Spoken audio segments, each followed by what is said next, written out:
بسم اللہ الرحمن الرحیم الحمد للہ رب العالمین والصلاة والسلام علی اشرف الانبیاء والمرسلین۔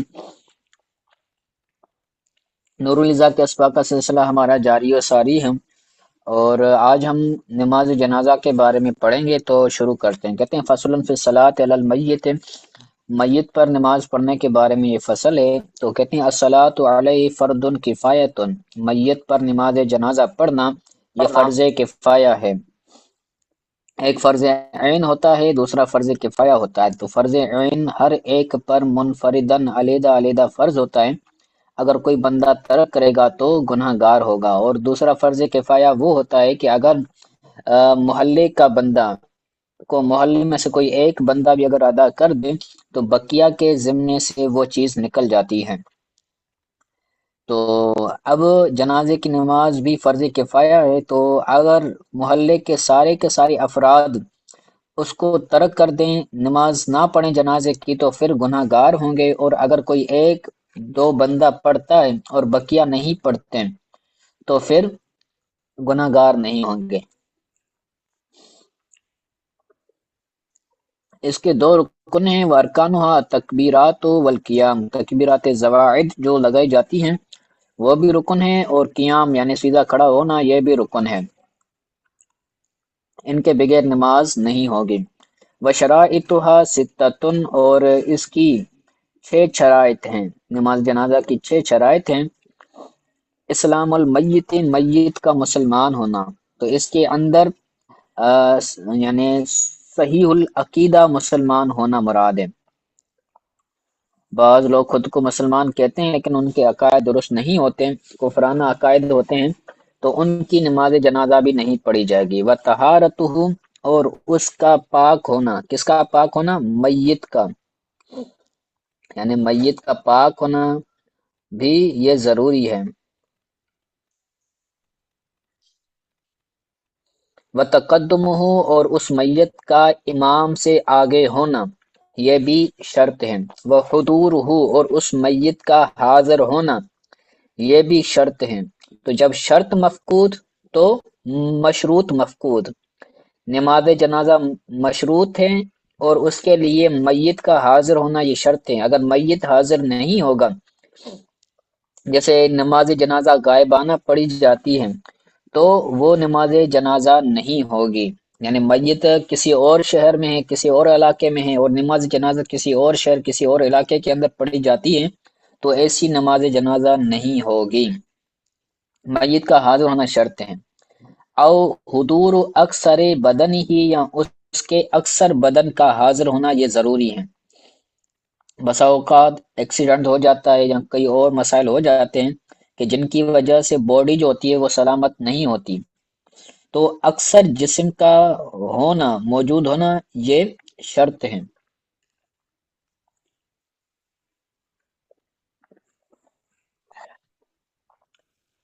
او نصفہ، او نصفہ مع راسہ، یا اس میت کے جسم کا آدھا موجود ہونا یہ ضروری ہے، مع راسہ، اس کے سر کے ساتھ، یعنی میت کا جو سر ہے وہ بھی ہو اور اس کا آدھا جسم، آدھا بدن بھی ہو، تو پھر نماز جنازہ درست ہوگی۔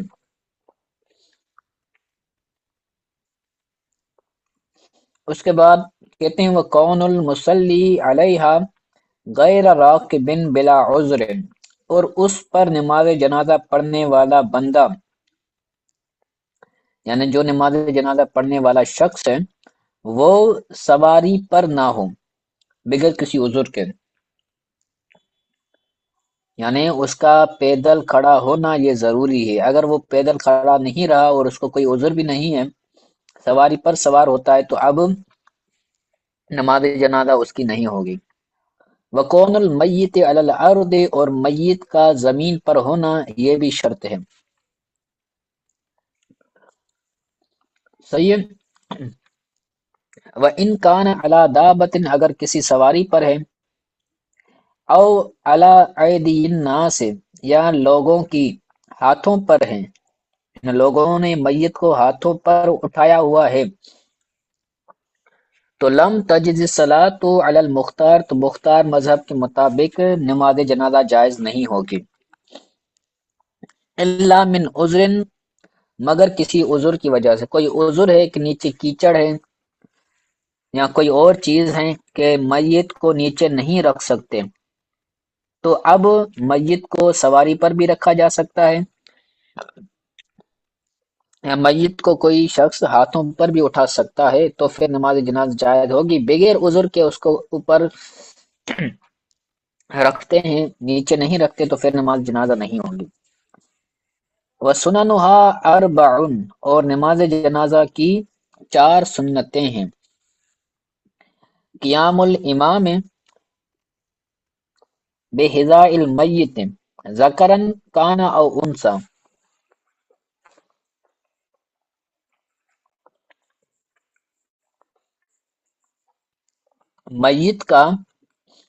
میت کے سامنے امام کا کھڑا ہونا، امام کا میت کے سامنے کھڑا ہونا یہ سنت ہے، چاہے مذکر ہو یا مؤنث، یعنی جو میت ہیں چاہے مذکر ہو چاہے مؤنث ہو، چاہے مرد ہو چاہے عورت ہو، تو میت کے سامنے بالکل برابر میں کھڑا ہونا، یہ امام کا کھڑا ہونا یہ سنت ہے۔ بس ثناء بعد تکبیرۃ الاولی، پہلی تکبیر کے بعد ثنا کا پڑھنا، اندر ایک لفظ اضافہ کیا جاتا ہے، وجل ثناء کا، ثنا کے اندر جو نماز کے اندر ثنا پڑھی جاتی ہے وہی ہوگی، لیکن ایک لفظ کا اضافہ کیا جائے گا، وجل ثناء کا، دوسری سنت یہ ہے۔ والصلاة علی النبی صلی اللہ علیہ وسلم بعد ثانیت، دوسری تکبیر کے بعد نبی کریم صلی اللہ علیہ وسلم کی ذات پر درود پاک پڑھنا یہ بھی سنت ہے۔ والدعاء للمیت بعد ثالثت، تیسری تکبیر کے بعد میت کے لیے دعا کرنا یہ بھی سنت ہے، تو یہ چار چیزیں کیا ہو جائیں، سنتیں ہو گئی۔ ولا یتعین لہ شیء، اور اس دعا کے لیے کسی شے کو معین نہیں کرے گا، یعنی وہ دعا کوئی سی بھی پڑھ سکتا ہے جو وارد آئی ہیں، جیسے ہم عموماً کون سی پڑھتے ہیں، اللہم اغفر لحینا و میتنا و شاہدنا و غائبنا، تو یہ پوری دعا پڑھتے ہیں، تو یہ پڑھنا کیا ہے، دعا سنت ہے۔ وَإِنْ كَانَ بِالْمَعْصُورِ فَهُوَ حَسَنٌ، اگر وہ دعائے معصورہ ہے، دعائے معصورہ اس دعا کو کہتے ہیں کہ جس کا قرآن و سنت کے اندر ثبوت ہو، اس کو دعائے معصورہ کہا جاتا ہے، تو فہو احسن، تو وہ اچھی چیز ہے، وہ ابلغ، اور بہترین ہے، وہ منہ ما حفظ عوف من دعاء النبی صلی اللہ علیہ وسلم، اور ان دعا میں سے یعنی دعائے معصورہ میں سے وہ دعا ہے کہ جس کو حضرت عوف رضی اللہ تعالی عنہ نے نبی کریم صلی اللہ علیہ وسلم کی دعا سے یاد کیا، یعنی جو دعا حضرت عوف نے نبی کریم صلی اللہ علیہ وسلم کی دعا سے یاد کیا، وہ دعا بھی دعا معصورہ ہے، وہ بھی پڑھ سکتے ہیں، تو یہ ایک دعا ہے، یہ بھی پڑھ سکتے ہیں، لیکن ہم جو عموماً پڑھتے ہیں وہ اللہم اغفر لحینا و میتنا والی پڑھتے ہیں، ٹھیک ہے۔ تو حضرت عوف والی دعا کون سی ہے، وہ کہتے ہیں اللہم اغفر لہ ورحمہ، اے اللہ اس کی بخشش فرما اور اس پر رحم فرما، وعافیہ، اور اس کو عافیت عطا فرما، واعف عنہ، اور اس سے درگزر فرما، واکرم نزلہ، اور اس کو عزت والا مقام عطا فرما، ووسع مدخلہ، اور اس کے مدخل کو یعنی اس کے داخل ہونے کی جگہ کو یعنی اس کی قبر کو وسیع فرما، وغسلہ بالماء والثلج والبرد، اور اس کو دھو دے پانی سے اور اولوں سے اور برف سے، وَنَقِّهْ مِنَ الْخَطَايَا، اور اس کو خطاؤں سے گناہوں سے پاک کر دے، کما ینقى ثوب الابيض من الدنس، جس طرح سفید کپڑا میل کچیل سے پاک کیا جاتا ہے، صاف کیا جاتا ہے، اس کو خطاؤں سے صاف کر دیں، جس طرح سفید کپڑا گندگی سے پاک کیا جاتا ہے، صاف کیا جاتا ہے۔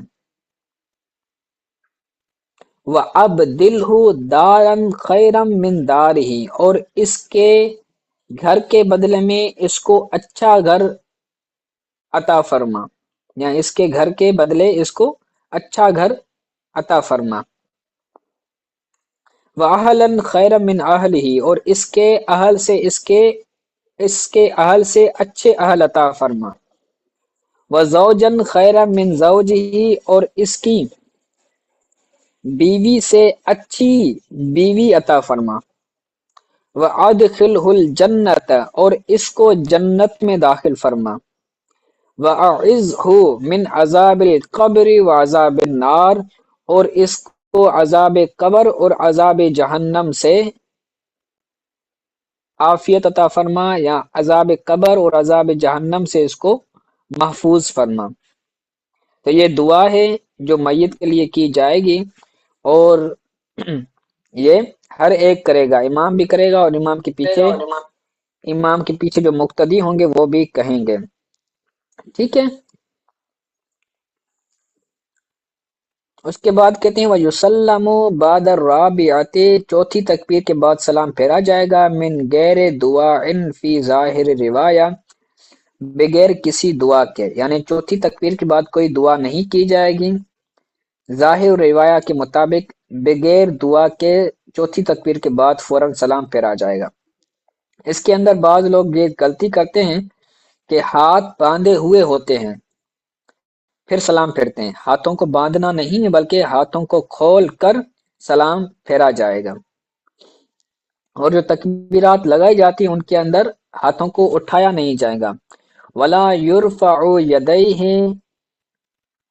فی غیر تکبیرۃ الاولی، پہلی تکبیر کے علاوہ، یعنی جو تکبیر تحریمہ ہیں، تکبیر تحریمہ کے علاوہ یا پہلی تکبیر کے علاوہ ہاتھوں کو بلند نہیں کیا جائے گا، ہاتھوں کو نہیں اٹھایا جائے گا۔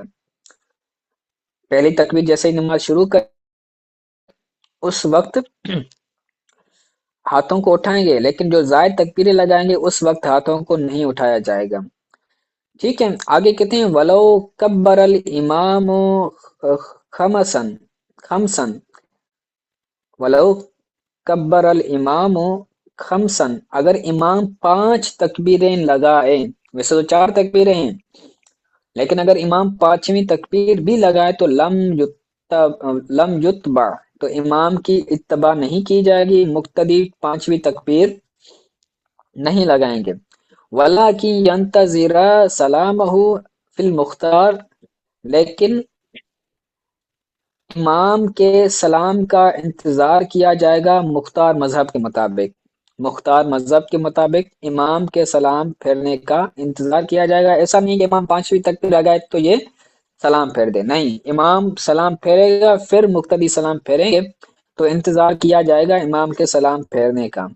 وَلَا يُسْتَغْفَرُ لِمَجْنُونٍ، مجنون پاگل کے لیے استغفار نہیں کیا جائے گا، یعنی دعا بخشش نہیں کی جائے گی۔ اور وَصَبِيٍّ، چھوٹے بچے کے لیے بھی دعائے مغفرت، دعائے بخشش نہیں کی جائے گی،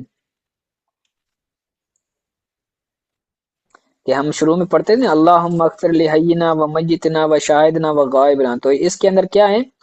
دعائے بخشش ہے، دعائے مغفرت ہے۔ تو جو مجنون ہے یا بچہ ہے چھوٹا سا نابالغ، تو اس کے لیے دعائے مغفرت نہیں کی جائے گی، کیونکہ وہ گناہوں سے ان کے گناہ شمار نہیں ہوتے، ان کے گناہ پر ان کو سزا وغیرہ نہیں دی جاتی، یعنی وہ مرفوع القلم ہوتے ہیں۔ اگر چھوٹا بچہ ہو، نابالغ یا بچی ہو، یا جو ہے وہ مجنون ہو، تو اس کے لیے الگ سے دعا کی جاتی ہے، کون سی؟ اللہم اجعلہ لنا پر ویقول اللہم اجعلہ لنا فرطا واجعلہ لنا اجرا وذکرا واجعلہ لنا شافعا ومشفعا، کہ اے اللہ اس کو ہمارے لیے آنے والا اجر بنا۔ فرطن کا مطلب کیا ہے؟ پیشگی اجر، یہ لکھا ہوا ہے اجرن متقدمن، یعنی آگے آنے والا اجر، یعنی جس کو ہم آسان الفاظ میں کہتے ہیں پیشگی اجر۔ اے اللہ اس بچے کو ہمارے لیے آگے آنے والا اجر بنا، وجعلہ لنا اجرا وذخرا واجعل لنا شافعا ومشفعا، اے اللہ اس کو ہمارے لیے اجر بنا اور ذخیرہ بنا، اور اسے ایسا شفاعت کرنے والا بنا کہ جس کی شفاعت کو قبول کیا جائے۔ شافع و مشفع، مشفع کا مطلب ہے وہ بندہ کہ جس کی شفاعت قبول کی جاتی ہے۔ نیچے حاشیے کے اندر اس کی معنی لکھی ہوئی ہے، ٹھیک ہے۔ تو اس کے اندر جب وہ چھوٹی بچی ہوگی تو اس کے لیے سیغے الگ استعمال کیے جائیں گے، اس کے اندر مذکر کے سیغے ہیں تو اس کے اندر مؤنث کے سیغے لائے جائیں گے۔ اللہم اجعلھا لنا فرطا واجعلھا لنا اجرا وذکرا واجعلھا لنا شافعتا ومشفعا، تو سیغوں کو بچی کے لیے تبدیل کیا جائے گا۔ صحیح ہے، آج کے لیے اتنا سبق کافی ہے، انشاءاللہ اگلے درس کے اندر اس سے آگے پڑھیں گے۔